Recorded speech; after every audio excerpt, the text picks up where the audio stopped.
DC Dark Legion launched globally just a few weeks ago, and it's been about a month since you've heard anything out of Justice League of Discord. The good news is we sat down last week and updated our rankings of every champion in the game. Now, if you're new to the channel, Justice League of Discord is a group of whales, non-spenders, light spenders, min-maxers, DC nerds, and casual players who've banded together to provide the best crowdsourced tier list for this community. Now, there were definitely a few heated debates this past week, and I'm going to be talking through some of the champions that I personally would have ranked a little bit differently, but I'm very proud of our group for coming together and finding some common ground. Tier lists can be a touchy subject, and many of you may disagree with some of our rankings, which is perfectly fine. We're simply hoping to give you a good baseline for which champions to invest in, and the rest is really up to you. As always, I want to give a huge shout out to Chloe from JSO on server 204 for making a masterpiece of a graphic. And I also want to shout out two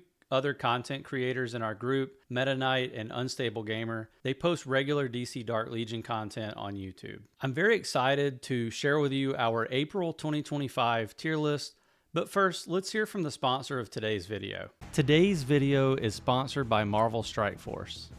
Marvel Strike Force is the ultimate squad-based RPG where you can power up your favorite champions to complete campaign missions or compete in the weekly Alliance War. My personal favorite Marvel character by far is Thor, and they really did him justice in this game. He's got his iconic hammer, he can call down a lightning storm, and he's got a lot of his Asgardian friends that he can team up with for some powerful synergies. I love games with plenty of team synergy, and this game has over 95 team traits like Asgardian, Bifrost, Avengers, X-Men, Mutant, and many more. I end up playing this game a lot when I have extra free time around holidays, but whether you're traveling or just looking for something to do at home after a long day at work, this is a game for everyone that can be played anywhere. Marvel Strike Force just celebrated its 7th anniversary, and for a limited time, new players can use promo code 7 to unlock Nightcrawler and Cyclops for free and start their journey towards unlocking Professor Xavier. Download the game for free using the link in the description below or by scanning my QR code that's on screen now. A huge thank you to Marvel Strike Force for sponsoring today's video. Now let's get back to our regular DC Dark Legion content.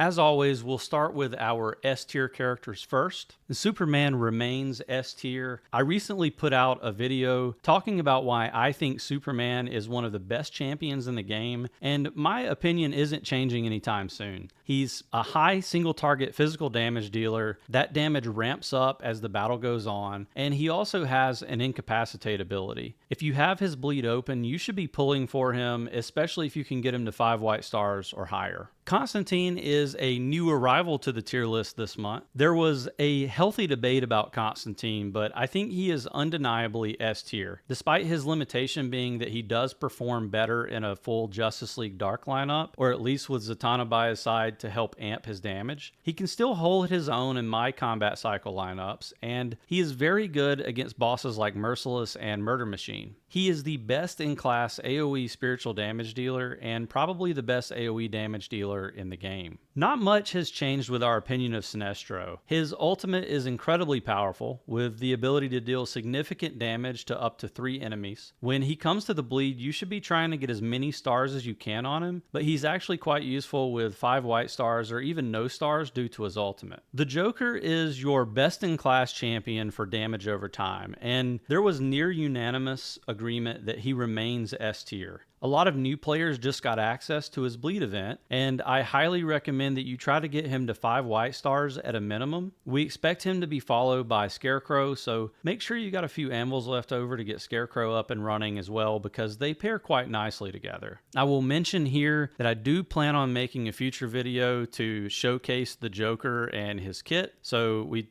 recently did that Superman showcase. We'll be doing showcases for all the bleed characters as soon as they hit the bleed or soon after. So be on the lookout for that video. Hal Jordan Green Lantern is our final S tier champion for this tier list. And I'm torn with Hal Jordan the more I think about him. There's no denying he's an amazing champion, and I'm okay with the S tier ranking. I wonder about his long-term viability outside of Justice League, and I hate that he is massively paywalled, but he does have a good kit. Next up is Zatanna, who's going to be heading up our A+ tier ranking, and Zatanna was definitely a champion that caused a little bit of a debate amongst our members. I think that she should be closer in rank to the other support champions, but she's still better than most of the other supports simply because she's able to do a lot of damage on her own. I personally would rank Zatanna A, and I do think that we're going to see her drop down the rankings a little bit over time. Harley Quinn is a champion that I've been recommending a lot for new players and non-spenders to build. And I stand behind that recommendation wholeheartedly because she's a very solid champion, especially for fights with a lot of enemies or multiple waves, as she can generate a lot of healing and energy gain. I've gone back and forth between ranking Poison Ivy as S tier over the last few months. She's been a champion that I highly valued since early in the beta testing in 2024, and the time has come where I can no longer deny that she's an S tier champion. She just is. With Ivy only at 3 blue stars, I've found it difficult to use any other healer in almost every game mode and combat cycle boss. I do think that Mira is more useful early on, but as you invest more into Ivy's force, she becomes undeniably better. Her kit offers mediocre damage, but a lot of control with the vines causing diversions, and her kit being able to mesmerize enemies for a short period. This is a champion that's fairly accessible for new players. You can obtain the first copy of her through Path of Justice, and it's not too difficult to get those first 2 or 3 stars on her when you're starting out. So I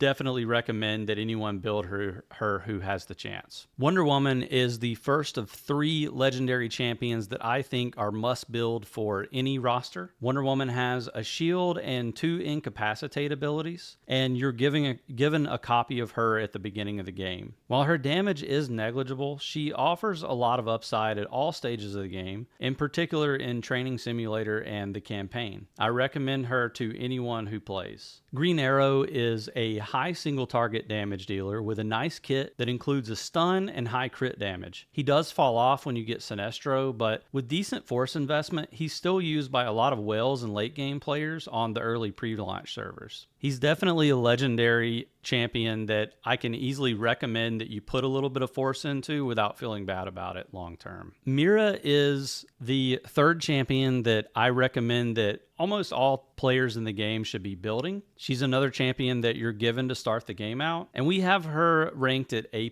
tier in this tier list. This is definitely one that I'm going to deviate a little bit. Healers are still a premium in the game, but she will fall off late game, especially when more healers are added. Her kit is heal only, so she offers no value as a support, and she can't really deal damage. Poison Ivy will outpace her over time, and you're going to start to see that happen when Ivy is around 3 blue stars or better, even if Mira is at red stars. I definitely still see a lot of whales using her, especially in the early servers. And if you ask them, some of them will even rank her higher than Green Lantern. Personally, I just can't in good conscience say that she's A+ tier when I'm seeing a different story told with my investment in Poison Ivy. Still a great character, just don't think she's quite A+.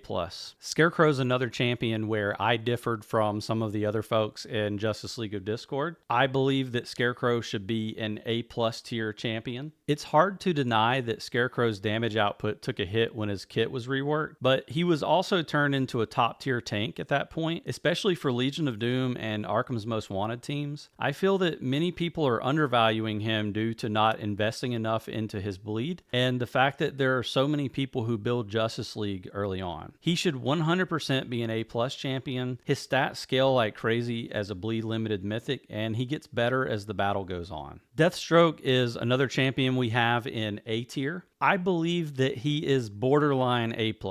We had previously been suppressing the ranking of Deathstroke a little bit because we felt that he was such a high investment champion that it didn't make sense to rank him any higher. While he does take a lot of investment in stars to get his kit going. He's one of the highest single target damage dealer in the game, and we need to start considering ranking him where he belongs, which is higher on the list. You know, one of the big reasons why we had him lower was I think there was some concern with telling people that Deathstroke was such a great champion to invest in, but then non-spenders or light spenders only getting a couple copies of him and expecting him to be earth-shatteringly good. He definitely is going to take high star investment for you to see his kit do what it's supposed to, but I think we got to, again, start looking at him in a different light. With a full Justice League Dark team finally being viable on early servers, Dr. Fate's value has gone up in my mind. I've said this before, but even for new players, I think he offers a lot of upside at 0 stars due to the high value of his shields in certain boss fights and PvP. Just don't waste too much force on him unless you're all in on Justice League Dark. Batman is a solid melee champion who thrives in a Justice League lineup. He's solid in most game modes and is a serviceable off tank for your front line while also having decent AoE. I do wish he had more synergy with his Bat family teammates, but perhaps he will slot well into a Nightwing lineup in the coming months. Raven continues to be the quote-unquote worst healer, but I still value her kit pretty highly. I think we've hit the right spot with her A ranking. She's great in PvP. She helps a lot in certain boss fights where the melee units take a ton of damage. And with Constantine out, she makes a full Justice League Dark team very viable. Black Adam is a champion that I have typically recommended for new players to build, but the time has come to finally admit that Black Adam has been a little bit overvalued. We've got him ranked at A. I do love his kit for new players and for players on newer servers. He does provide a lot of value as one of the only spiritual damage dealers in the game early on. However, once you have access to Sinestro, Joker, Constantine, and Zatanna, he starts to taper off. He's 100% worth building early on, and you can even take his force up to level 2 for some of his abilities, but he's B tier at best long term, and I think that's a theme you're going to see for a lot of these legendaries as we see more mythics added into the game. Bane is a champion that has moved up a little bit on the tier list. He comes up to B from C tier. He's seen a significant come up recently with public opinion at least. Even before his kit change, we noticed that he had incredible survivability in Darkest Timeline, and with the kit change, we think he offers a lot of viability to Arkham lineup. I think you'll see a lot more people building him as time goes on.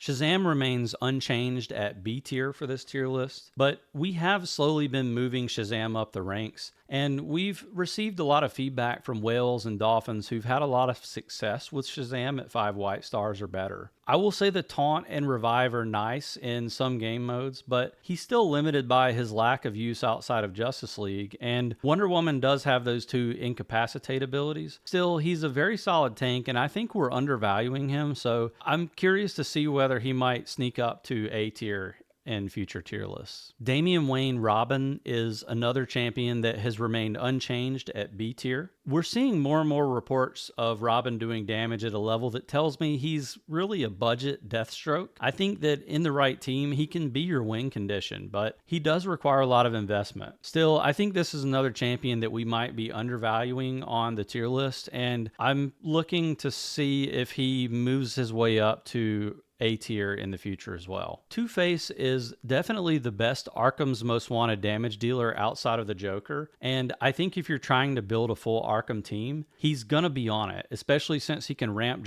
Joker's damage, and he has a couple abilities that can manipulate or deal damage to enemies in Panic and Bleeding. Lex Luthor is a champion that's relatively easy to obtain for non-spenders early on through the Path of Justice event. I do think his kit has a lot of upside for someone who's building Deathstroke and Sinestro, but I do think he's also limited by an identity crisis where he's not the best damage dealer, and his kit is a little bit limited if you run less than a full team of Legion of Doom champions. Really like to see his kit reworked so that he was more of a support champion, but we'll see what happens. You've heard me talk a lot about how Aquaman is the definition of a solid support champion, and I still stand by that statement, but I think we've made the right move lowering him on the list from B tier, from A tier down to B tier. He just doesn't deal a lot of damage, and outside of a Justice League lineup and certain boss mechanics, he really just isn't worth using if you have other options. He is a solid support champion, so I think we've done a good job of putting him down with Cyborg, Batgirl, and the Flash. Speaking of Cyborg, in my opinion, he's one of the best supports because he offers a lot of free-to-play viability the second you unlock him, especially when he's paired with Superman. He sets the baseline for what any support champion should be in the game, and he offers upside whether you're a spender or not. The Penguin was moved up from C tier, but I wonder if this was prematurely done. On paper, his kit does seem to be better after the changes, but he fills the same role on the squad as the Joker, and he's the sixth man when you're forming an Arkham's Most Wanted squad. Still, a decent champion though, especially for newer players who need an AoE option for various game modes. Batgirl has been a little controversial in our rankings. We do have a few people who believe she should be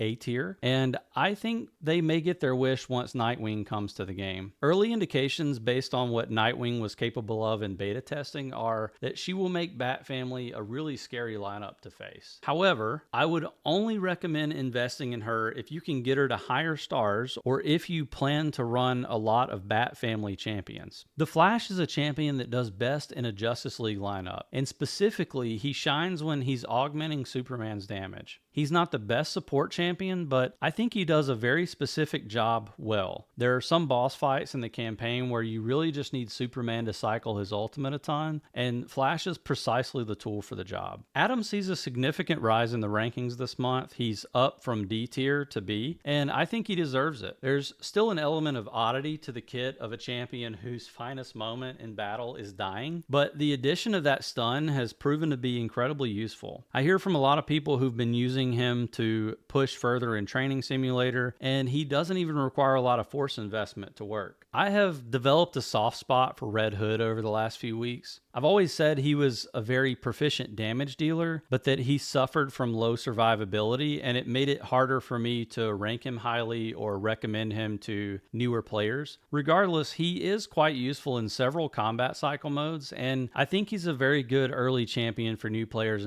to invest in. He's the definition of a B tier champion, and I think he'll have some staying power even when more bleed champions come to the game. Red Robin saw some big changes to his kit a few weeks ago, and it's possible that he may be viable now. Early testing has indicated that he isn't any better than some of the more highly rated tanks in the game though, and we feel that he might see a significant increase in viability once Nightwing shows up. I'm happy to see Stargirl move up a bit in the rankings this month. I don't see her as viable to invest in terms of your force, but I think she has a solid spot in the meta for dealing with the drowned and combat cycle. And I think she has a niche in PvP dealing with dot teams like the Joker's Arkham lineup. Killer Croc is a solid early game tank who falls off as you obtain stronger 10 shard mythics like Harley, Batman, or Shazam, or bleed limited champions like Superman, or even a 0-star or 5-star Scarecrow. He's still not worth putting force into other than the first level, and you can probably even avoid that.